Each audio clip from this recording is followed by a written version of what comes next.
आज का हमारा टॉपिक है sulphur as neighbouring group in intramolecular displacement reaction. यानी अगर एक सबस्ट्रेट मॉलिक्यूल के साथ sulphur as a neighbouring group मौजूद हो तो क्या ये इंट्रामोलिक्यूलर डिस्प्लेसमेंट में कोई किरदार अदा करता है या नहीं करता। तो जान लीजिए ऑक्सीजन की तरह सल्फर भी नेबरिंग ग्रुप पार्टिसिपेशन में किरदार अदा करता है और सल्फर पावरफुल न्यूक्लियोफाइल भी है और इसकी नेबरिंग ग्रुप के तौर पर पार्टिसिपेशन ऑक्सीजन से ज़्यादा रहती है। यानी sulphur is a powerful nucleophile than oxygen और इसके साथ साथ participation of sulphur as neighbouring group is stronger than oxygen. सोचने की बात यह है कि नेबरिंग ग्रुप के तौर पे सल्फर की पार्टिसिपेशन ऑक्सीजन से ज़्यादा क्यों कर हो सकती है। तो इसका जवाब ये है कि ऑक्सीजन की इलेक्ट्रोनेगेटिविटी ज़्यादा रहती है, वो अपने लोन पेयर को बॉन्डिंग के लिए इस्तेमाल आसानी से नहीं करता, यानी इलेक्ट्रॉन पेयर डोनेट करना वो पसंद नहीं करता।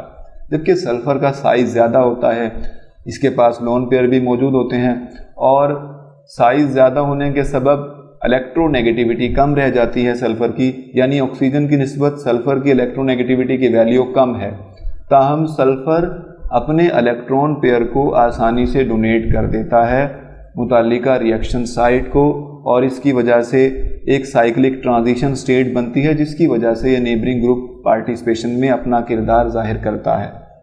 अब हम कंपैरिजन करने वाले हैं नॉर्मल अल्काइल हैलाइड, जैसा कि हमने यहाँ पर लिखा हुआ है 1-क्लोरोहेक्सेन, इसके साथ साथ sulphur as a neighbouring group रखने वाले अल्काइल हैलाइड की बात भी यहाँ पर हम करेंगे।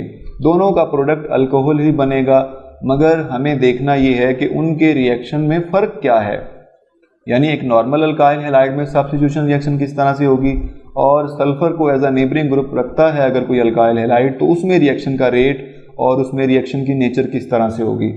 तो देखें दोनों ही अल्काइल क्लोराइड हैं, मगर सिर्फ इसमें फ़र्क ये है कि यहाँ पर सल्फर यानी कि sulphur as a neighbouring group मौजूद है। नाम है यहाँ पर 2-क्लोरोइथाइल इथाइल सल्फाइड, ये इसका फॉर्मूला है, ठीक है। यानी सेकंड कार्बन पे क्लोराइड अटैच है तो ये 2-क्लोरो इथाइल और सल्फाइड, ठीक है जी। तो अब हम इससे मुतालिका रिएक्शन की जब बात करते हैं तो इस रिएक्शन का रेट 10⁻³ टाइम फास्टर होता है किसकी निस्बत 1-क्लोरोहेक्सेन को 1-हेक्सानोल, यानी इसकी सब्स्टिट्यूशन रिएक्शन से इस सब्स्टिट्यूशन रिएक्शन का रेट ज़्यादा है। सोचने की बात है ये रिएक्शन का रेट ज़्यादा क्यों होगा। तो जाहिर सी बात है, हमने पहले ही बताया था कि नेबरिंग ग्रुप पार्टिसिपेशन की वजह से रेट ऑफ रिएक्शन फास्ट हो जाते हैं।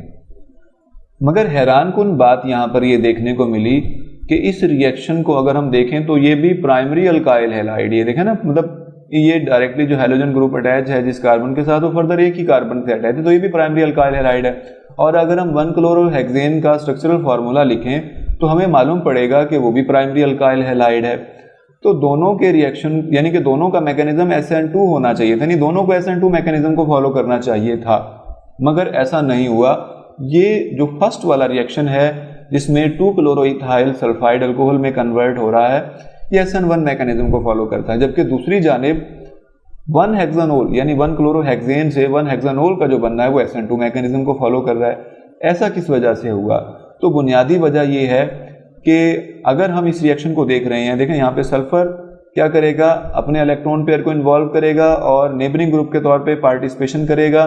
पार्टिसिपेशन की वजह से क्या होगा, देखें एक साइक्लिक रिंग बन गया, साइक्लिक ट्रांजिशन स्टेट बनी। तो यहाँ पे आप सल्फर को इसके दरमियान में रखेंगे और ये 3 मेंबर रिंग बन जाएगा और आपको मालूम है कि एंगल स्ट्रेन की वजह से या रिपल्शन की वजह से जो इस रिंग की 3 मेंबर रिंग की स्टेबिलिटी बहुत कम होती है या बहुत ज़्यादा अनस्टेबल होता है, इस वजह से इसकी रिएक्टिविटी भी हाई होती है। अब अगर इसकी रिएक्टिविटी हाई है तो देखिए ये फास्ट रिएक्शन हमने लिखा हुआ है, बाआसानी क्लोराइड यहाँ से इस घर को छोड़कर यहाँ से रुखसत हो जाएगा। अगर यहाँ से क्लोराइड रिमूव हो चुका है तो अब पहला प्रोसेस तो हो चुका है, यानी हम देखते हैं ना कि जो SN1 रिएक्शन होता है वो जो मैकेनिज्म होता है वो 2 स्टेप पर मुश्तमिल होता है। फर्स्ट स्टेप में लीविंग ग्रुप रिमूव होता है और सेकंड स्टेप में अटैकिंग न्यूक्लियोफाइल अटैक करता है। तो यहाँ पर भी कुछ ऐसा ही देखने को मिल रहा है। देखें सल्फर की मौजूदगी की वजह से क्लोराइड यहाँ से रिमूव हो गया और इसके बाद ये हमारे पास एक साइक्लिक ट्रांजिशन स्टेट रखने वाला एक मुताल्लिका इंटरमीडिएट बना। अब ये जो इंटरमीडिएट है ये हाईली अनस्टेबल है, तो हाइड्रोलिसिस के नतीजे में क्या होगा, ये देखें वाटर यहाँ पे अटैक करेगा इस कार्बन पे और ये हाइड्रोक्सी ग्रुप यहाँ पे इसके साथ अटैच हो जाएगा, एक हाइड्रोजन आयन यहाँ पे रिमूव होगा। जारी बात है हमने रिएक्शन में कुछ स्टेप को मिस कर दिया है यहाँ पर, तो वो खैर ज़रूरी नहीं था, हमें जस्ट हाइड्रोलिसिस को ही बयान करना था, तो आप हाइड्रोक्सी OH नेगेटिव लिख कर भी इसको कर सकते हैं, यानी आप डायरेक्ट OH नेगेटिव कर लें। यहाँ पे हमने बेसिकली यानी कि सॉल्वोलाइसिस की बात की है, तो आप यहाँ पे या हाइड्रोलिसिस की बात की है, तो आप यहाँ पे डायरेक्ट हाइड्रोक्सी ग्रुप का भी अटैक करवा सकते हैं यहाँ पर। तो इस हिसाब से इसने SN1 मैकेनिज्म को फॉलो किया कि पहले लिविंग ग्रुप रिमूव हो गया और फिर बाद में लिविंग ग्रुप के रिमूव होने के बाद सेकंड स्टेप में अटैकिंग न्यूक्लियोफाइल ने अटैक किया। मगर अगर हम 1-क्लोरोहेक्सेन को देखते हैं तो ये प्राइमरी अल्काइल हैलाइड है, इसमें अटैकिंग न्यूक्लियोफाइल भी उसी वक्त में अटैक करता है और लिविंग ग्रुप भी उसी दौरानिये में रिमूव होता है, तो इस वजह से ये SN2 मैकेनिज्म को फॉलो करता है। मगर ये जान लीजिए कि ये नॉर्मल SN1 मैकेनिज्म की तरह नहीं है, इसमें नेबरिंग ग्रुप पार्टिसिपेशन की वजह से इस रिएक्शन का रेट 10⁻³ टाइम फास्टर है सेकेंड रिएक्शन की निस्बत। तो ये बात आपको याद रखना है कि ये नॉर्मल SN1 रिएक्शन के मैकेनिज्म की तरह का इसका रेट हरगिज़ नहीं है। हम नेक्स्ट एग्जांपल को डिस्कस करते हैं। तो यहाँ पर हमारे पास मस्टर्ड गैस मौजूद है जिसके लिए फॉर्मूला है बीटा डाइक्लोरोइथाइल सल्फाइड। तो इससे मुताल्लिका जो रिएक्शन है इसमें सल्फर के as a neighbouring group participation की वजह से एक आयन बनता है, इथाइलिन सल्फोनियम आयन। ये हमारे पास इथाइलिन सल्फोनियम आयन मौजूद है, तो ये एक साइक्लिक ट्रांजिशन स्टेट यहाँ पर इस रिएक्शन के दौरान भी बनती है। तो इस रिएक्शन में होता क्या है, देखें sulphur as a neighbouring group काम करता है और ये अल्फा कार्बन, यहाँ पे ये अल्फा कार्बन, ये बीटा कार्बन है, तो बीटा कार्बन के साथ sulphur as a neighbouring group मौजूद है, जिसके पास इलेक्ट्रॉन के 2 पेयर मौजूद हैं, ताम अपने एक इलेक्ट्रॉन पेयर को ये इस्तेमाल करेगा, अल्फा कार्बन पे अटैक करेगा जिसके साथ लिविंग ग्रुप अटैच था। जब ये लिविंग ग्रुप यहाँ से रिमूव कर जाता है तो एक साइक्लिक ट्रांजिशन स्टेट बनती है इंटरमीडिएट के तौर पे और क्लोराइड आयन बनते हैं। मगर इस रिएक्शन का रेट कम भी हो सकता है अगर रिवर्सल हो जाए, यानी वापस आ जाए क्लोराइड आयन अटैक करे इस कार्बन पे, तो इसलिए ये रिसाइक्लाइजेशन का प्रोसेस, यानी कि ये जो साइकिल जो बना था ये दोबारा फिर वापस उसी हालत में वापस आ जाएगा।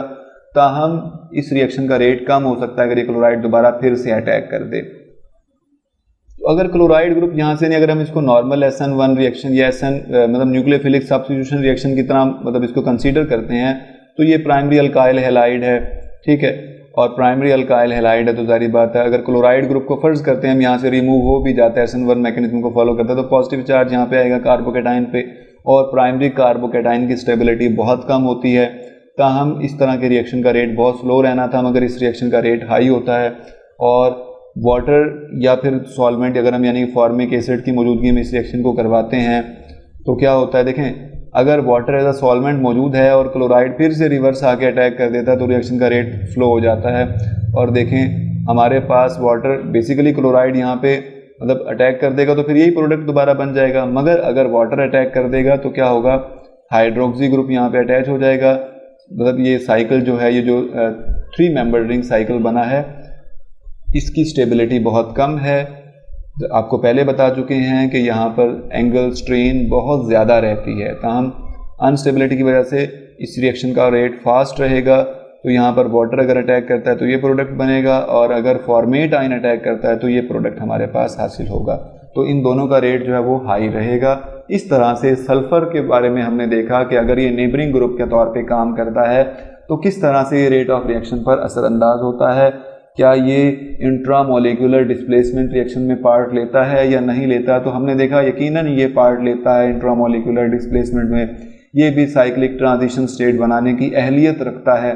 और मतलब अगर हम ऑक्सीजन को कंसीडर करें और ऑक्सीजन और सल्फ़र का कंपैरिजन करें तो सल्फ़र न्यूक्लियोफाइल भी बेटर है यहाँ पर, और उसके अलावा ये नेबरिंग ग्रुप पार्टिसिपेशन के लिए भी बेहतर तौर से काम करता है, यानी इसकी पार्टिसिपेशन ज़्यादा रहती है।